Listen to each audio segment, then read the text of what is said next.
Hello friends, welcome to GK world YouTube channel. आज हम आपके लिए लेके आए हैं विशेष काम क्या है कि जैसा कि हमने आपको बताया कि हम अलग अलग चैप्टर्स आपको बताते रहेंगे, अलग अलग सब्जेक्ट के बताते रहेंगे। तो अभी हमने हिस्ट्री यानी कि इतिहास की, प्राचीन इतिहास की श्रृंखला शुरू की है, जिसमें आज आपको हमने कराया है चौथा चैप्टर, जो कि क्या है, वैदिक कल्चर यानी कि वैदिक सभ्यता से संबंधित है। उससे रिलेटेड जितने भी प्रश्न अलग अलग एग्जामों में बन सकते हैं, आज हम आपको सारे के सारे क्वेश्चन एक ही जगह पे करा देंगे। आप कहीं भी नहीं मिलेंगे कि आपको चैप्टर वाइज क्वेश्चन, वो भी इतने सारे ढेर सारे क्वेश्चन एक ही चैप्टर से, ताकि आप एग्जाम के टाइम पे परेशान ना हो, फ्रस्ट्रेट ना हो, या किसी चीज़ के बारे में सोचते रहें कि ये कहाँ पढ़ा था या समझ में नहीं आ रहा। तो आपको बस लग जाना है। आपको सबसे पहले काम करना है कि हमारा थियरी वाला वीडियो देखना है वैदिक साहित्य का, और उसके बाद इस क्वेश्चन को सॉल्व करते रहता है हमारे साथ। पेन और कॉपी उठा लीजिए और बैठ जाइए, और लास्ट में कमेंट करके बताइएगा कि आपके इसमें से कितने क्वेश्चन सही हुए हैं। तो चलिए देखते हैं आज का हमारा पहला क्वेश्चन कौन सा है वैदिक साहित्य से। तो सबसे पहला क्वेश्चन है हमारा, क्लासिकीय संस्कृति में आर्य शब्द का अर्थ है ईश्वर में विश्वासी होना, एक वंशानुगत जाति होना, किसी विशेष धर्म में विश्वास रखने वाले, या एक उत्तम व्यक्ति। तो इसका सही उत्तर हो जाएगा, जैसा मैंने आपको बताया था, एक श्रेष्ठ यानी कि उत्तम व्यक्ति। वहां पे मैंने बताया आर्य का मतलब क्या होता है, श्रेष्ठ यानी कि उत्तम व्यक्ति आर्य अपने आप को मानते थे। ये आप थियरी देखेंगे, आपको तुरंत कुछ क्वेश्चन का आंसर पता चल जाएगा। अगर आपने देखना शुरू कर दिया हमारा वीडियो, पेन कॉपी उठा लिया, तो आपको एक छोटा सा काम और करना है। आप तुरंत हमारे यूट्यूब चैनल को सब्सक्राइब करिए, बेल आइकॉन को हिट करिए, ताकि आप दूसरों से एक कदम आगे और अपडेटेड चलें। साथ ही अगर आपको इस पूरे वीडियो की PDF फाइल चाहिए, तो आपको करना बस बहुत छोटा सा काम है कि आप तुरंत हमारे टेलीग्राम लिंक पे क्लिक करके हमारे ग्रुप को ज्वाइन कर लीजिए, जहां पे आपको ढेरों वीडियोज और PDF file free of cost available है। 1 रुपया आपको लगना नहीं है, सब कुछ आपको फ्री ऑफ कॉस्ट अवेलेबल है। तो चलिए शुरू करते हैं, दूसरा क्वेश्चन देखते हैं क्या है। तो हमारा दूसरा क्वेश्चन है, सबसे पुराना वेद कौन सा है। अगर आपने वो वीडियो देखा रहेगा तो आपको तुरंत पता चल जाएगा इसमें आंसर क्या है। यजुर्वेद, ऋग्वेद, सामवेद या अथर्ववेद। तो इसका सही उत्तर हो जाएगा ऋग्वेद, जो है सबसे पुराना वेद है। अगला प्रश्न देखते हैं, त्रयी नाम है 3 वेदों का, धर्म, संघ व युद्ध का, हिंदू धर्म के 3 देवताओं का, या 3 मौसमों का। तो इसका बहुत ही सिंपल आंसर है, आपको पूरी PDF में मैंने अच्छे से समझाया। अगर आप उसमें जाके देखेंगे पुराने वीडियो में, तो आपको इसका आंसर तुरंत पता चल जाएगा। क्या है, 3 वेदों को, कौन कौन से, ऋग्वेद, यजुर्वेद और सामवेदों को क्या कहा जाता है, तीनों को मिलाकर कहा जाता है वेद त्रय। किस वैदिक ग्रंथ में वर्ण शब्द का सर्वप्रथम नामोल्लेख मिलता है। सबसे पहले वर्ण कहाँ से आया, ठीक है, जिसे हम देखते हैं ऋग्वेद में, अथर्ववेद में, सामवेद में या यजुर्वेद में। तो उस वीडियो में आपको पता हो जाएगा, तुरंत देखेंगे। जैसे ऋग्वेद में आता है, 10वें मंडल में आता है, और इस 10वें मंडल में भी विराट पुरुष की कल्पना की गई है, जिसमें बताया गया है कि कैसे अलग अलग वर्ण हैं, जैसे कि जिसे कह सकते हैं आप कि ब्राह्मण, क्षत्रिय, वैश्य और शूद्र की संकल्पना यहीं पे की गई है। वर्ण व्यवस्था से संबंधित पुरुष सूक्त मूलतः पाया जाता है कहाँ पे, अथर्ववेद में, सामवेद में, ऋग्वेद में, मनुस्मृति में, या इनमें से कोई नहीं। तो इसका सही उत्तर हो जाएगा ऋग्वेद में पाया जाता है। निम्नलिखित में से कौन सा ब्राह्मण ग्रंथ ऋग्वेद से संबंधित है। ऐत्रेय ब्राह्मण, गोपद ब्राह्मण, शतपथ ब्राह्मण या तैत्रीय ब्राह्मण। तो इसका सही उत्तर क्या हो जाएगा, इसका सही उत्तर हो जाएगा आपका ऐत्रेय ब्राह्मण, जो कि कहाँ, ऋग्वेद से संबंधित है। आपका कौन सा, ऐत्रेय ब्राह्मण। गोपद ब्राह्मण संबंधित है, गोपद ब्राह्मण किससे संबंधित है, यजुर्वेद से, ऋग्वेद से, अथर्ववेद से या सामवेद से। तो इसका सही उत्तर क्या हो जाएगा, इसका सही उत्तर हो जाएगा अथर्ववेद, गोपद ब्राह्मण संबंधित है। और गोपद ब्राह्मण एकमात्र ब्राह्मण ग्रंथ है अथर्ववेद का। ऋग्वेद का कौन सा मंडल पूर्णतः सोम को समर्पित है, सोम देवता को समर्पित है। मैंने बताया उसमें थियरी में बहुत अच्छे से 2-2, 3-3 बार। 7वां मंडल, 8वां मंडल, 9वां मंडल या 10वां मंडल। तो इसका सही उत्तर हो जाएगा 9वां मंडल, जिसके 114 सूक्त जो हैं सबके सब किसको, सोम देवता को समर्पित हैं। यज्ञ संबंधी विधि विधानों का पता चलता है, कौन से पता चलता है, कौन से वेद से, ऋग्वेद से, सामवेद से या ब्राह्मण ग्रंथों से या यजुर्वेद से। तो कहाँ से हमें पता चलता है, तो ये हमें पता चलता है यज्ञ संबंधी विद्वान यजुर्वेद से, जिसमें पूरे के पूरे हम देखते हैं कि यज्ञ की वेदियों से लेके हर चीज़ का एक्सप्लेनेशन प्रॉपरली दिया हुआ है। निम्नलिखित में से किसका संकलन ऋग्वेद पर आधारित है। यजुर्वेद का है, सामवेद का है, अथर्ववेद का है, या इनमें से कोई नहीं। तो इसका सही उत्तर क्या हो जाएगा, इसका सही उत्तर हो जाएगा जिसका ऋग्वेद पे आधारित है, सेम टू सेम ऋग्वेद के भी सारी चीज़ें उसमें से उठा ली गई हैं। तो इसका सही उत्तर हो जाएगा सामवेद में सेम टू सेम ऋग्वेद से चीज़ें उठा के डाल दी गई हैं।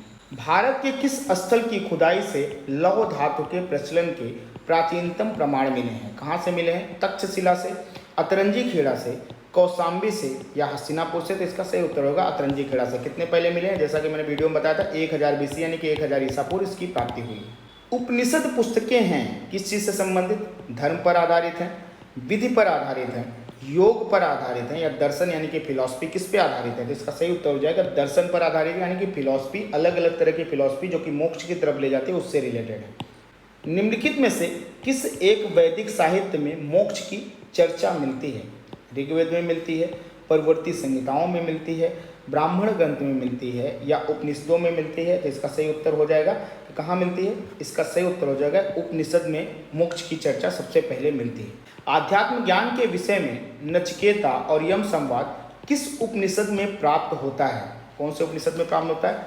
बृहदारण्यक उपनिषद, छांदोग्य उपनिषद, कठोपनिषद या केन उपनिषद? तो इसका सही उत्तर क्या हो जाएगा? इसका सही उत्तर हो जाएगा कठोपनिषद में प्राप्त होता है यम और नचिकेता का संवाद। आरंभिक वैदिक साहित्य में सर्वाधिक वर्णित नदी के हैं, उसके सबसे ज़्यादा वर्णन किया गया है। सिंधु नदी का किया गया है, सुतुत्री का किया गया है, सरस्वती का किया गया है, या गंगा का किया गया है। तो अभी मैंने आपको बताया था वह इसमें क्या किसका किया गया है? सिंधु नदी का सर्वाधिक उल्लेख है। ऋग्वेद में निम्नांकित किन नदियों का उल्लेख अफगानिस्तान के साथ आर्यों के संबंध का सूचक है? मैंने बताया था अस्किनी का है, परुष्णी का है, कुभा या क्रुमु का है, बिपाशा या सुतुत्री का है। कौन सी नदी हो जाएगी? अभी मैंने आपको बताया कुभा और क्रुमु जो है अफगानिस्तान में बहने वाली नदियां हैं जिनका किससे संबंध है? आर्यों से संबंध है। ऋग्वैदिक काल में निस्क किस अंग का आभूषण था? सोने का हुआ करता था। निस्क किस अंग का आभूषण पूछ रहे हैं? कान का, गले का, बाहु का या कलाई का? तो इसका सही उत्तर क्या हो जाएगा? इसका सही उत्तर हो जाएगा कि एक गले का आभूषण हुआ करता था। जैसे आज पहनते नहीं गले में आभूषण, तो एक गले का आभूषण हुआ करता था निस्क। एक्चुअली यहाँ पे थोड़ा सा टाइपिंग मिस्टेक हो गया, इसका नाम है बोगज कोई। बोगज कोई, बोगज कोई महत्वपूर्ण है क्योंकि यह मध्य एशिया एवं तिब्बत के मध्य एक महत्वपूर्ण व्यापारिक केंद्र था। यहाँ से प्राप्त अभिलेखों में वैदिक देवताओं एवं देवियों का नामोल्लेख प्राप्त होता है। वेद के मूल ग्रंथों की रचना यहाँ हुई थी या उपर्युक्त में से कोई नहीं? इसका सही उत्तर क्या हो जाएगा? इसका सही उत्तर हो जाएगा कि यहाँ से प्राप्त अभिलेखों में वैदिक देवताओं और देवियों का नामोल्लेख प्राप्त होता है। बोगज कोई से अभिलेख प्राप्त हुआ है जो कि बैक्टीरिया वाले रीजन में है। आप थ्योरी में जाएंगे तो आपको मैप के थ्रू मैंने समझाया, वहाँ पर आपको तुरंत पता चल जाएगा। इसमें कौन कौन से देवताओं का नाम प्राप्त होता है मैं आपको एक बार बता देता हूँ। तो इसमें इंद्र, मित्र, वरुण तथा नासत्य देवताओं का नाम सेम टू सेम वैसे लिखा हो जैसे कि अपने यहाँ पे इनका उल्लेख किया जाता है। गोत्र शब्द का प्रयोग सर्वप्रथम हुआ था, कब हुआ था? अथर्ववेद में, ऋग्वेद में, सामवेद में या यजुर्वेद में? तो गोत्र शब्द का सर्वप्रथम ऋग्वेद में ही माना जाता है। अभी मैंने बताया कहाँ पे है, आप उसको देख सकते हैं। ऋग्वेद काल में जनता निम्न में से मुख्यतया किसमें विश्वास करती थी? मूर्ति पूजा में, एकेश्वरवाद में, देवी पूजा में, बलि एवं कर्मकांड में। तो अभी हमने जैसे बताया था थ्योरी में कि अभी ग्रामीण व्यवस्था थी, इसका उत्तर क्या हो जाएगा? इसका सही उत्तर हो जाएगा बलि एवं कर्मकांड, यानी बलि चढ़ाना और कर्मकांड यानी कि अलग अलग तरह के यज्ञ और विधि विधान करना। प्रसिद्ध 10 राजाओं का युद्ध किस नदी के तट पर लड़ा गया था? गंगा के किनारे, ब्रह्मपुत्र के किनारे, कावेरी के किनारे या परुष्णी नदी के किनारे? तो अभी मैंने आपको बताया था इसका सिंपल सा आंसर हो जाएगा परुष्णी, जिससे आज के डेट में रावी नदी के नाम से जाना जाता है। परुष्णी नदी को आज के डेट में क्या? रावी नदी के नाम से जाना जाता है। निम्न में से किस नदी को ऋग्वेद में माते तमा, देवी तमा एवं नदी तमा संबोधित किया गया है?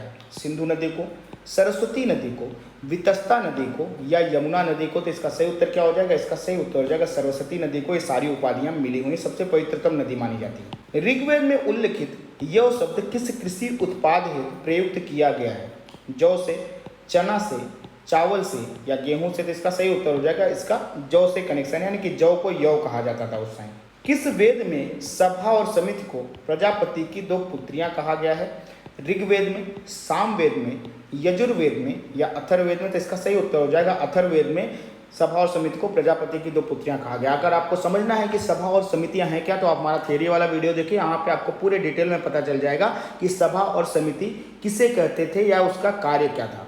और अभी तक आपने हमारा अगर यूट्यूब चैनल सब्सक्राइब नहीं किया तो तुरंत बेल आइकॉन को हिट करके हमारे यूट्यूब चैनल को सब्सक्राइब करिए, ताकि आपको सारे के सारे अपडेट जैसे हम वीडियो अपलोड करें तुरंत मिल जाएं और आप दूसरों से एक कदम आगे अपडेटेड होकर अपने एग्जाम को बहुत ही बेहतर तरीके से क्वालिफाई कर पाए। तो चलिए अगले प्रश्न की तरफ बढ़ते हैं कि सर्वाधिक ऋग्वैदिक सूक्त समर्पित हैं, कौन से देवता को समर्पित हैं पूछ रहे हैं, अग्नि को, इंद्र को, रुद्र को या विष्णु को। तो इसका सही उत्तर हो जाएगा सर्वाधिक इंद्र को समर्पित है। अभी मैंने बताया था कितने 250 सूक्त हैं जो कि इंद्र को समर्पित हैं। निम्नलिखित में से किसे ऋग्वेद में युद्ध का देवता समझा जाता है, अग्नि को, इंद्र को, सूर्य को या वरुण को। तो इसका सही उत्तर क्या हो जाएगा, इसका सही उत्तर हो जाएगा इंद्र को ही पुरंदर यानी किलों को ढहाने वाला यानी कि युद्ध का देवता समझा जाता है।